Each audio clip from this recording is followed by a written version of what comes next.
প্রথমত হচ্ছে এই ঘটনাটাকে নিয়ে কেন্দ্র করে মানুষ চাইবে ধর্মীয় উন্মাদনা ছড়ানোর। আমরা সেই ফাঁদে পা দেব না।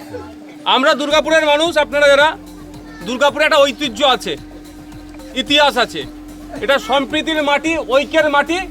এখানে একসাথে আপনারা বিভিন্ন ধর্মের মানুষ, বর্ণের মানুষ, জাতের মানুষ সহাবস্থান দীর্ঘদিন ধরে হয়ে আসছে।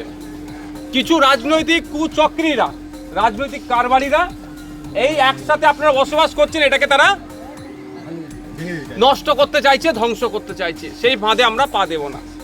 এবার আসা যাক, যারা এই কাণ্ডর সাথে যুক্ত তাদের প্রত্যেকের সর্বোচ্চ শাস্তির দাবি আমরা করছি এবং শাস্তির ব্যবস্থা করতে হবে।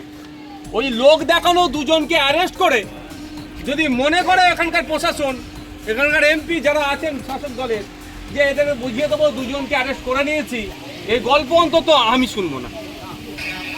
যারা যারা যুক্ত ছিল, ধর্মীয় বিদ্বেষ ছড়ানোর চেষ্টা করেছে, যারা ওখানে বিদ্বেষ ছড়িয়েছে, যাদের কথা দিয়ে দুটো জাতের মধ্যে লড়াই যে কোনো টাইম লেগে যেতে পারত, ধর্মীয় স্লোগান বলতে বাধ্য করেছে এবং অকথ্য ভাষায় গালিগালাজ করেছে, যা তুলে নোংরা ভাষায় কথা বলেছে, এখানে কথা বলে শুনলাম যারা আছে এখানে বললো যতটুকু, তাদের বিরুদ্ধে আমরা আমাদের লড়াই আইনত লড়াই।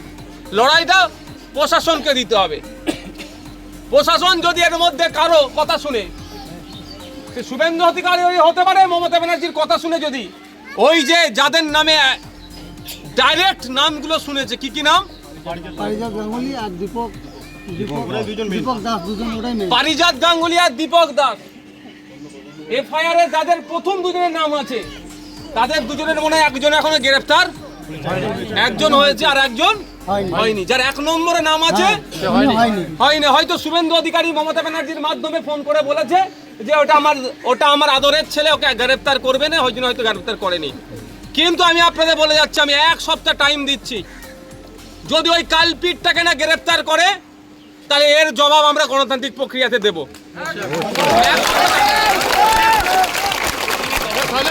আমি এক সপ্তাহের জন্য টাইম দিচ্ছি, প্রশাসনকে সময় দিতে হবে। প্রশাসন আমাদের চাইবো আমরা, তারা ন্যায় করবে।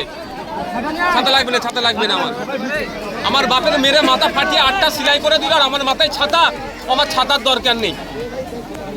তা আমাদেরকে মাথায় রাখতে হবে, যারা ধর্মীয় উন্মাদনা ছড়িয়ে এলাকার মানুষকে উত্তপ্ত করার চেষ্টা করছে, এই সামাজিক ব্যাধিকে আমরা সমাজের সকল স্তরের মানুষকে নিয়ে প্রতিহত করব। এদের বাংলাতে ঠাঁই দেব না। সম্প্রীতির বাংলা, ঐক্যের বাংলা, এই বাংলাতে যারা সম্প্রীতি বিনষ্ট করার চেষ্টা করবে, তাদের বিরুদ্ধে আমরা এক হয়ে লড়াই করব। সে যেই জাতেরই মানুষ হোক না কেন, যেই বর্ণেরই মানুষ হোক না কেন, আমাদের এক পাশাপাশি সব অবস্থানকে যারা নষ্ট করতে চাইছে, তাদের বিরুদ্ধে আমরা এক হয়ে লড়াই করব।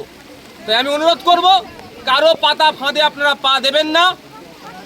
আমরা দেখছি কি কি সেকশন দিয়েছে, আমি আমার উকিলের সাথে কথা বলবো। সেকশন যদি অ্যাড করার দরকার হয়, প্রয়োজনে সেকশন অ্যাড করার জন্য আমি কোর্টে যাব, আপনাদের বলে যাচ্ছি।